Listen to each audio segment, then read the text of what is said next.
بسم اللہ الرحمن الرحیم۔ السلام علیکم۔ کے بی ٹی وی کے ناظرین کو ویلکم کہتے ہیں خیری بات ود علی رضا رانا کے ساتھ۔ آج آپ دیکھ سکتے ہیں کہ میں ایسی شخصیت کے ساتھ موجود ہوں جو کسی تعریف کے محتاج نہیں۔ ان کے بارے میں کیا کہوں، جتنا کہوں اتنا کم ہے۔ آپ المصطفیٰ ویلفیئر سوسائٹی رجسٹرڈ کے سرپرست اعلیٰ ہیں، نظام مصطفیٰ پارٹی کے سربراہ ہیں، انجمن طلبہ اسلام کے بانی رکن اور سابق وفاقی وزیر بھی رہے ہیں۔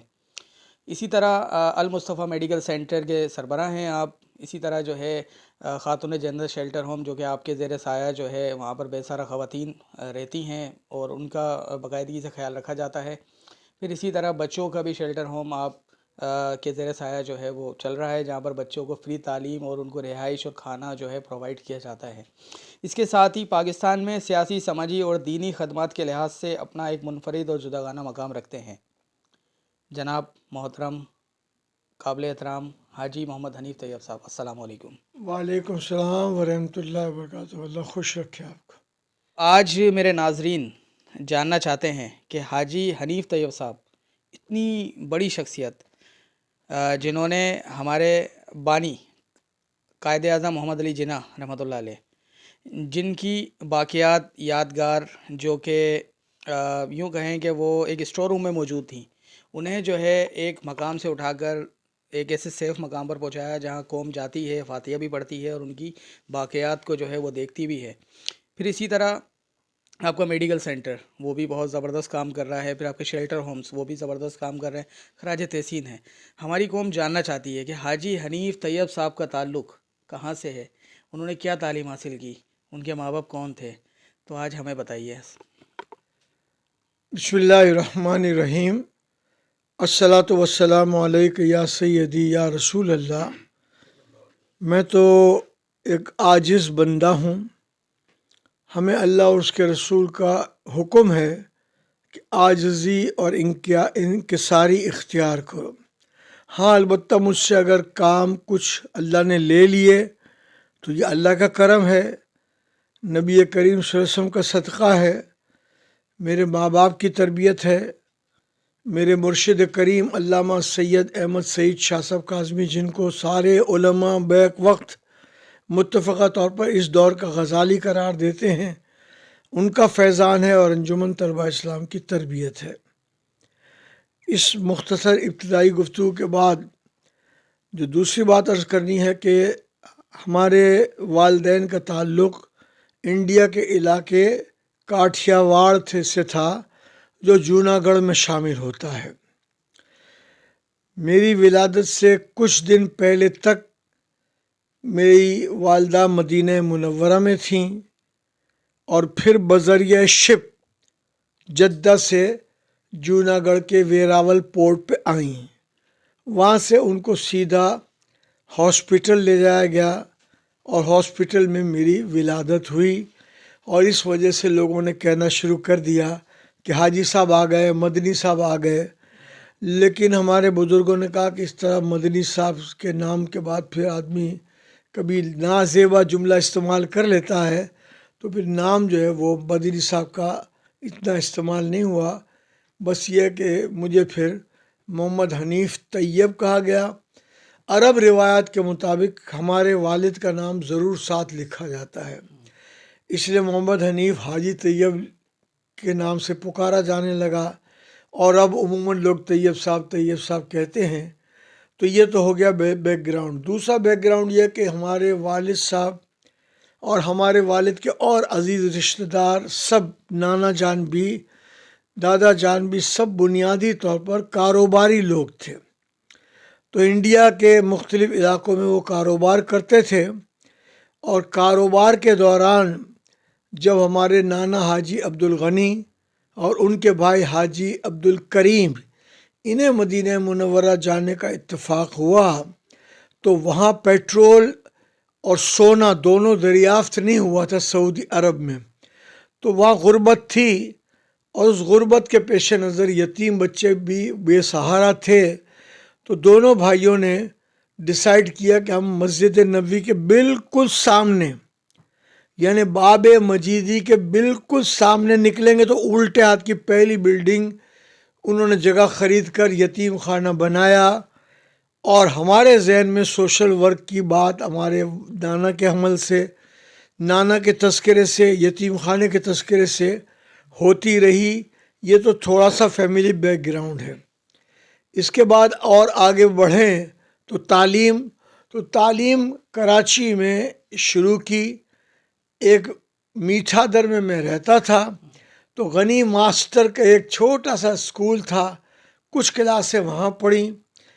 پھر پرائمری پڑھنے کے لیے مدرسہ اسلامیہ نمبر 2 جو کھارا در میں ہے وہاں میں گیا، داخل ہوا، اور وہاں میں نے 5ویں گجراتی میڈیم میں پڑھی.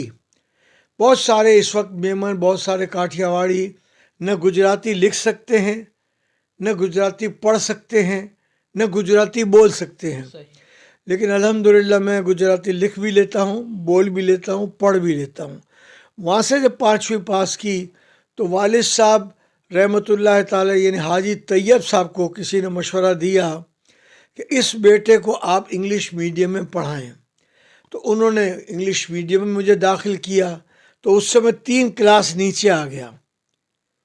لیکن اللہ کا فضل ہوا کہ جب میں دوسری کلاس کا امتحان دیا تو پوری کلاس میں فرسٹ آیا، اور فرسٹ آنے کی بنیاد پر مجھے ڈبل پروموشن ملا، یعنی میں چوتھی میں چلا گیا. چوتھی میں پھر پڑھا تو چوتھی میں ڈبل پروموشن ہوا تو چھٹی میں آ گیا. چھٹی میں پڑھا تو ڈبل پروموشن ملا، 8ویں میں آ گیا تو میرا یہ نقصان تو کور ہو گیا. لیکن میں کبھی کبھی سوچتا تو رہتا تھا کہ یہ والد صاحب نے 3 کلاس نیچے انگلش میڈیم میں کیوں پڑھایا ہوگا، کیونکہ جس زمانے میں مجھے اس طرح کرایا گیا تھا اس زمانے میں ادب اتنا تھا والدین کا کہ کیوں کیا، کیسے کیا، میں تو نہیں مانتا. یہ جملے بولنے کی معاشرے میں عادت نہیں تھی. تو اس لیے الحمدللہ جب میں منسٹر بن کر 10 اپریل 1985 کو حلف اٹھانے کے بعد labour man power overseas Pakistanis کے دفتر میں بیٹھا تو ٹیبل پر پوری منسٹری کی تمام کتابیں اور تمام ضروری فائلیں جس کا مجھے مطالعہ کرنا چاہیے وہ سب رکھی تھی، اور وہ سب انگلش میں تھی. اسی وقت میں نے درود شریف پڑھ کر، فاتحہ پڑھ کر والد کو اظہار ثواب کیا کہ اگر انہوں نے انگلش میڈیم میں داخل نہ کیا ہوتا تو میں ان میں سے کچھ بھی نہ پڑھتا، کچھ بھی نہ سمجھتا، اور میرے لیے ظاہر ہے کہ لطیفے بن جاتے بعد میں کہ منسٹر صاحب کو تو معلوم ہی نہیں ہے کہ کیا لکھا ہوا فائل میں. بہرحال یہ تو تھا ایجوکیشن کا کہ میں نے ایجوکیشن پھر اس طرح قریشی ہائی اسکول، اسلامیہ کالج اور اسلامیہ کالج اور داؤد انجینئرنگ کے بالکل سامنے ہے، وہاں سے میٹرک کیا. ڈی جے سائنس کالج سے میں نے انٹر سائنس کیا. اور یہ جو ڈاکٹر عبدالقدیر خان صاحب کی تصویر لگی ہوئی ہے، دراصل ڈاکٹر عبدالقدیر خان بھی ڈی جے سائنس کالج کے پڑھے ہوئے ہیں، مجھ سے سینئر رہے. ڈاکٹر ادیب رضوی ایک بڑا نام ہے گردے کے علاج کے لیے دنیا میں، SIUT، وہ بھی ڈی جے سائنس کالج کے پڑھے ہوئے ہیں. اور اس طرح سے مجھے ڈی جے سائنس کالج سے پڑھنے کا اتفاق ہوا. تو یہ تعلیم کا ہوا. پھر بعد میں نے BA کیا، کراچی یونیورسٹی سے MA کیا، اور اردو لاء کالج جو اب یونیورسٹی ہے اردو وفاقی اردو یونیورسٹی، اس سے میں نے لاء کی گریجویشن کی. میں نے پہلے سے طے کر لیا تھا کہ میں پریکٹس نہیں کروں گا، کیونکہ ہم پریکٹس شروع میں کرتے ہیں تو جن عدالتوں میں پیش ہوتے ہیں بعض اوقات ان کے سامنے کہنا پڑتا ہے مائی لارڈ، جی جناب. اب ہم ان کے معاملات ہم جانتے ہیں کہ 20 سال تک عدالتوں میں فیصلے نہیں ہوتے، لوگ ایڑیاں رگڑ کے مر جاتے ہیں، اور انہیں ہمیں مائی لارڈ کہنا پڑے. تو میں نے پہلے سے طے کر لیا تھا کہ لاء میں پڑھوں گا اپنی معلومات کے لیے، اور معلومات کے لیے پڑھنے سے اللہ تعالیٰ نے کم سے کم دیگر اور MNS کے مقابلے میں لاء گریجویشن اور انگلش میڈیم کی وجہ سے تھوڑی آسانی اللہ نے پیدا کر دی. یہ میری ایجوکیشن کا معاملہ ہے. میں نے جس جگہ سے کراچی یونیورسٹی سے میں نے MA کیا اسلامیات میں، اسی یونیورسٹی نے مجھے یہ ڈاکٹر آف لٹریچر کی اعزازی ڈگری دی تو اس سے آپ اندازہ لگا سکتے ہیں کہ بندہ جہاں سے پڑھا ہو اگر اس کی یونیورسٹی کے سینڈیکیٹ کا ممبر بن جائے اور سینڈیکیٹ متفقہ طور پر ڈاکٹر آف لٹریچر کی اعزازی ڈگری دے دے تو یقیناً یہ اللہ اور اس کے رسول کا کرم ہے اور بندے کے لیے یہ ایک اطمینان کی بات ہے۔ درمیان میں ایک بات رہ گئی، میں نے ڈی جے سائنس کالج سے میڈیکل ڈاکٹر بننے کے لیے کیا تھا، تو وہ ڈاکٹر تو میں نہیں بن سکتا کیونکہ 37 ایڈمیشن ہو گئے، میں 38واں تھا۔ آپ سبجیکٹ کے ڈاکٹر بن گئے؟ میں سبجیکٹ کے ڈاکٹر بن گیا، اور یہ بڑی ڈگری کی بڑی بات ہے کہ پاکستان کی سب سے بڑی یونیورسٹی کراچی یونیورسٹی نے اگر اعزاز دیا تو یہ اللہ اور اس کے رسول کا کرم ہے۔ بے شک آپ نے ایوان نوادرات ایک قیمتی تحفہ جو مجھے دیا ہے، میری نسلوں کو دیا ہے، میری قوم کو دیا ہے، بتائیے اس طرح کنکلوڈ کیجئے گا تاکہ یہ جلدی سے ہمیں معلوم ہو جائے، کیونکہ ہم بے صبرے ہیں نا ذرا۔ نہیں، اللہ آپ کو بہت خوش رکھے۔ دراصل قائد اعظم رحمۃ اللہ علیہ کا ہم پر بڑا احسان ہے، اور ہم عام طور پر پڑھتے رہتے ہیں کہ یوں دی ہمیں آزادی کہ دنیا ہوئی حیران، اے قائد اعظم تیرا احسان ہے احسان۔ لیکن اس احسان کا بدلہ یہ چکایا گیا کہ 39.5 سال تک قائد اعظم کے استعمال کے صوفے، table, office, bed room, dining table, ان کی کاریں، ان کے شیروانیاں، ان کے کوٹ، ان کے جوتے، تمام چیزیں، ان کو ملنے والے تحائف، یہ ویئر ہاؤس یعنی گودام میں رکھے ہوئے تھے۔ مجھے اللہ تعالیٰ نے ان منسٹریوں کے دوران جہاں پیٹرولیم اور نیچرل ریسورسز کا وزیر بنایا، ہاؤسنگ اور تعمیرات کا بنایا، وہاں مجھے اللہ نے منسٹر فار انوائرمنٹل افیئرز بھی بنایا۔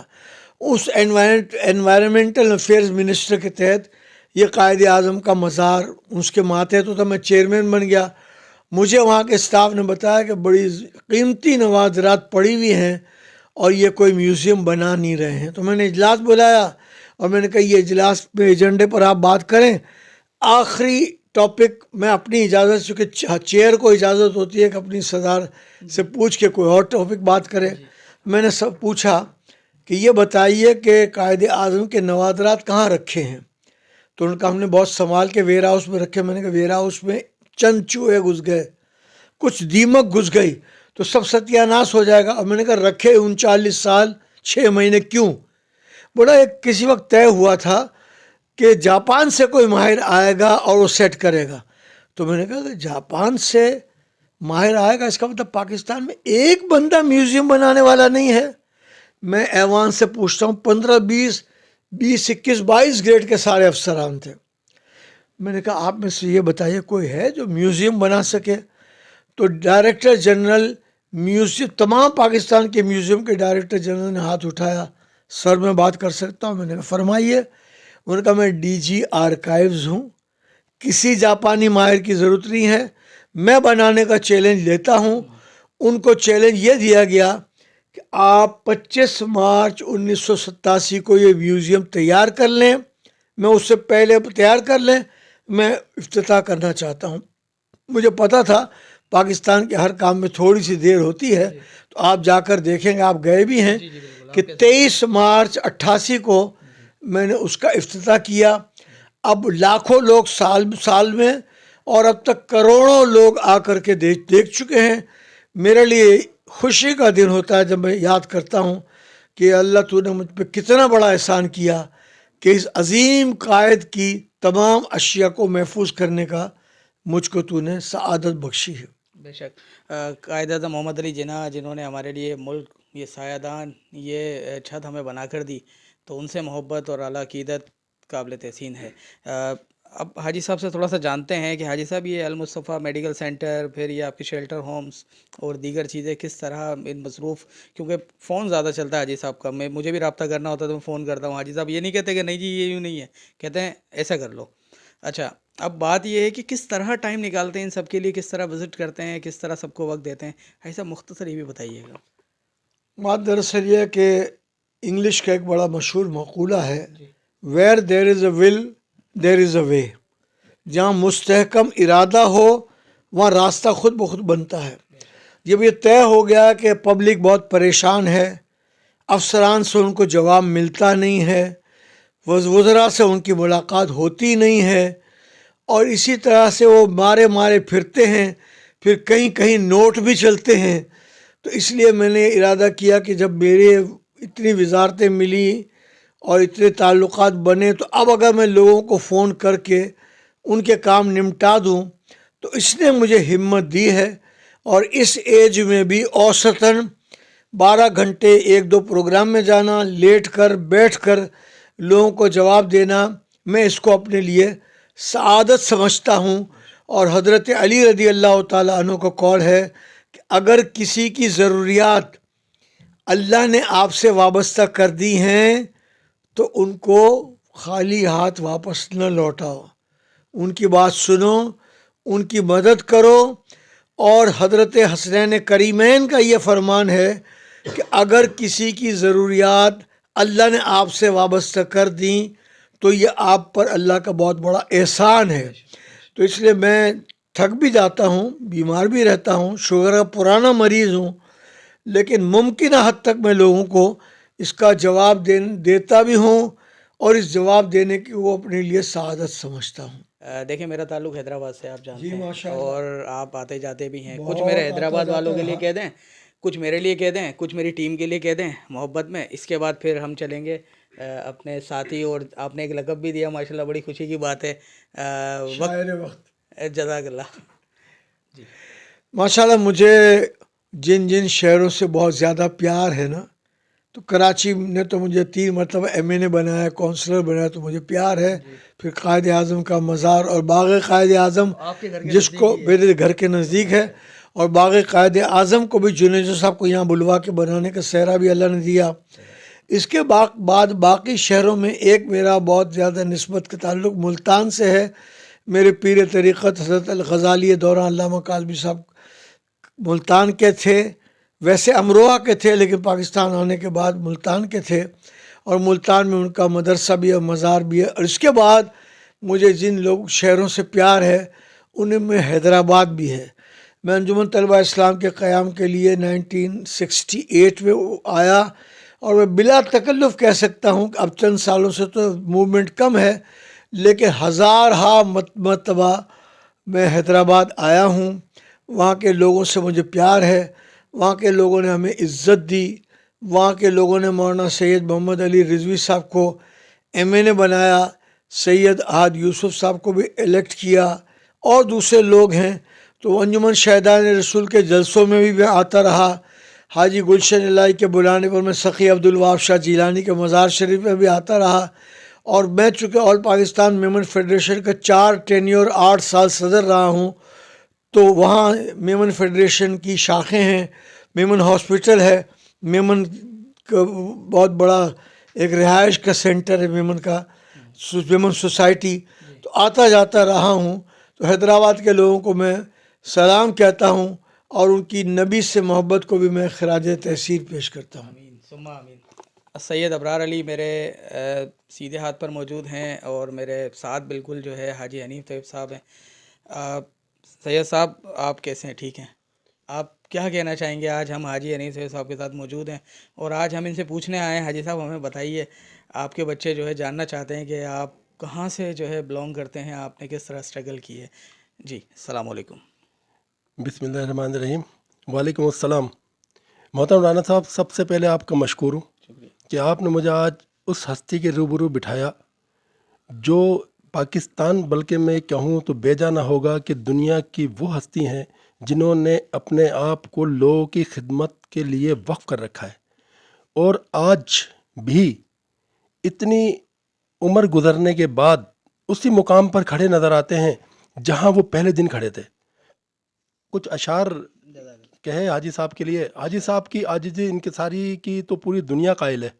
ایک شعر اس حوالے سے میں نے لکھا ہے حاجی صاحب کے لیے: جو لوگ جھکتے ہیں کیا کرتے ہیں عاجزی سب سے، جو لوگ جھکتے ہیں کیا کرتے ہیں عاجزی سب سے، یہی وہ لوگ ہیں جو جائیں گے جنت میں میرے رب کے حکم سے. انشاءاللہ اللہ کرم کرے گا، اللہ آپ کی زبان مبارک فرمائے، اور اللہ تعالی ہم سب کو جنت میں ملائے. آمین آمین. جی اب چند شعر اور میں نے ان کے کام کے حوالے سے لکھنے کی کوشش کی ہے. دنیا میں جو کام کرتے ہیں بھلائی کے سبھی، دنیا میں جو کام کرتے ہیں بھلائی کے سبھی، دلوں میں وہ زندہ رہتے ہیں، مرتے نہیں کبھی۔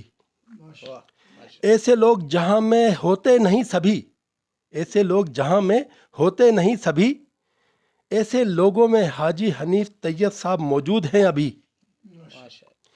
ہم سب ان کے لیے دعا کرتے ہیں یہی، ہم سب ان کے لیے دعا کرتے ہیں یہی، اللہ ان کو صحت، طاقت، تندرستی کی نعمتیں دے سبھی۔ اور آخر میں حاجی صاحب کا بہت مشکور ہوں جو ہمیں اتنی محبت اور شفقت کے ساتھ اپنے ساتھ بٹھایا کرتے ہیں۔ گو کہ یہ اتنی مصروف شخصیت ہیں کہ ان کے پاس وقت نہیں ہوتا، یہ کھانا بھی میں سمجھتا ہوں ٹائم پہ نہیں کھایا کرتے، لوگوں کے لیے اپنے آپ کو وقف کر رکھا ہے۔ میں آج پھر ان کے روبرو ہوں، پہلے بھی ایک مرتبہ میں حاضری دے چکا ہوں۔ اللہ تعالیٰ نے صحت تندرستی دے، یہ میری اپنی دعا ہے، بلکہ میں سمجھتا ہوں ہر پاکستانی کی یہ دعا ہونی چاہیے کہ اللہ نے صحت، طاقت، تندرستی کے ساتھ لمبی زندگی عطا فرمائے تاکہ یہ مزید لوگوں کی خدمت کر سکیں۔ بہت شکریہ۔ بالکل، دو اہم شخصیت اور ہمارے حاجی صاحب کے ساتھ ہی آپ نے گفتگو سنی، تو یہیں اختتام پذیر ہوں گے، لیکن پہلے تھوڑا سا کچھ کہہ دوں کہ حاجی صاحب کی حیدرآباد سے محبت، ہم سب سے محبت جو ہے وہ ایک مثال ہے۔ یہ پروگرام صرف اس لیے رکھا گیا کہ اس سے رہنمائی ہو سکے، جو لوگ جاننا چاہتے ہیں کہ بھئی حاجی صاحب نے اتنے سارے کام کیے تو وہ کہاں سے تعلق رکھتے ہیں، انہوں نے کیا کیا ایفرٹس کی ہیں، ساری چیزیں آپ کے سامنے آج کے بی ٹی وی کھری بات اسپیشل میں جو ہے وہ رکھی گئیں۔ پروگرام پسند آئے تو فیڈ بیک دیجیے گا، اور اسی طرح جو ہے تعاون کے اور دعاؤں کے طلبگار ہیں۔ اجازت دیجیے، اللہ حافظ۔